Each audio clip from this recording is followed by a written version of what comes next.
कार्तिक महात्म्य अध्याय 23. श्री गणेशाय नमः. धर्मदत्त विचारतो, जय आणि विजय या नावांचे दोघे विष्णूचे द्वारपाळ आहेत असे मी ऐकले.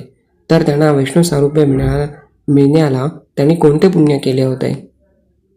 गण म्हणतात, तृणबिंदूची कन्या देवहूती हिला कर्दम ऋषीच्या कृपेने जय थोरला व विजय धाकटा असे 2 मुले झाले. देवहूतीच्या ठिकाणी मागाहून योगधर्म जाणणारा असा कपिल झाला. जय व विजय विष्णुभक्तीमध्ये अगदी निमग्न होते. ते इंद्रियांची कर्मे भगवंताकडे लावून धर्माने वागणारे असे होते. नित्य अष्टाक्षरीमंत नारायण मंत्राचा जप करून विष्णूंची व्रते करीत होते. म्हणून त्यांना विष्णू पूजासमयी साक्षात दर्शन देत असत. ते यज्ञकर्मात कुशल म्हणून मरुद राजाने त्यांना यज्ञाकरिता बोलाविले. देवऋषी गणांनी पूजित केले. ते जय विजय मरुदाकडे गेले. तेथे जय ब्रह्मा झाला व विजय याजक झाला. नंतर त्यांनी संपूर्ण यज्ञविधी परिपूर्ण केला. मरुद राजाने अवरोध स्नान करून त्यांना पुष्कळ द्रव्य दिले. ते द्रव्य घेऊन ते आपल्या आश्रमाला आले. विष्णूची पूजा धन व यज्ञ वगैरे करण्याकरिता ते द्रव्याचा विभाग करू लागले. विभाग करिताना दोघात स्पर्धा उत्पन्न झाली.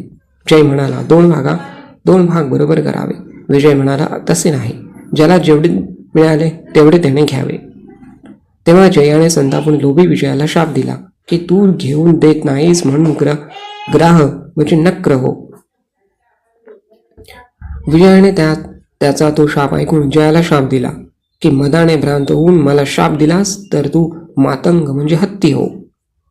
नंतर रोजच्या प्रमाणे ते विष्णूची पूजा करीत असता त्यांनी ती शापाची हकीकत प्रकट झालेल्या देवाला सांगितली व शापापासून मुक्तता व्हावी म्हणून रमापती भगवंताची प्रार्थना करू लागले. जय विजय म्हणतात, तेव्हा आम्ही तुझ्या भक्तांनी नक्र व हत्ती यांच्या जन्माला कसे जावे याकरिता दयासागर देवा आमचा शाप नाहीसा करा.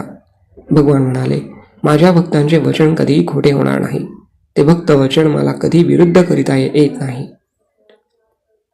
मग मी प्रल्हादाच्या वचनाकरिता खांबात प्रकट झालो. अमरीशाच्या वचनाकरिता गर्भवास सोसले. म्हणून तुम्हीच परस्पर दिलेले शाप भोगून नंतर माझे अक्षय स्थानाला प्राप्त व्हा असे म्हणून हरी अंतर्धान पावले. गण म्हणतात, नंतर ते गंड की नदीच्या तीरी नक्र व हत्ती झाले. पूर्वपुण्याने त्यांना पूर्वीच्या जन्माचे स्मरण राहून ते विष्णूची व्रते व भक्ती करीत होते. एकदा तो हत्ती कार्तिक मासिक गंडकीत स्नानाला गेला असता नक्राला शापाची आठवण होऊन त्याने त्या हत्तीला धरिले. नक्राने धरिले तेव्हा त्या हत्तीने विष्णूचे स्मरण केले. तेव्हा शंख चक्र गदा धारण केलेले असे विष्णू तेथे प्रकट झाले. त्यांनी चक्र मारून नक्र व हत्ती यांना बाहेर काढिले व त्यांना भगवंतांनी आपले रूप देऊन वैकुंठास नेले. त्यांनी चक्र मारून नक्र व हत्ती यांना बाहेर काढिले व त्यांना भगवंतांनी आपले रूप वैकुंठास नेले. तेव्हापासून ते स्थान हरिक्षेत्र या नावाने प्रसिद्ध झाले. चक्राच्या आघातामुळे तेथे धोंडी देखील चक्र चिन्हांकित झाले आहेत. ते हे तू विचारलेले एक प्रसिद्ध जय विजय नेहमी विष्णूला प्रिय असणारे देवाच्या द्वारात आहेत. याकरिता तूही धर्म जाणून निरंतर विष्णुव्रत करून मत्सर व गर्व सोडून सर्वांवर समदृष्टी ठेवणारा असा हो. तू मकर मेषा संक्रांतीचे कार्तिक माघ व वैशाख या महिन्यात नेहमी प्रातः स्नान कर. एकादशी व्रत करून तुळशीचे रक्षण कर. ब्राह्मण गाई व वैष्णव यांची सेवा कर. मसुरा मान कांजी व वांगी खाऊ नकोस. म्हणजे आमच्याप्रमाणेच धर्मदत्ता तू त्या विष्णूच्या भक्तीने देह सोडल्यावर उत्तम जे विष्णूचे स्थान वैकुंठ ते पावशील. विष्णूला संतुष्ट करणारे हे व्रत तू जन्मापासून केलेस त्यापेक्षा यज्ञ दान तप तीर्थ ही अधिक नाहीत.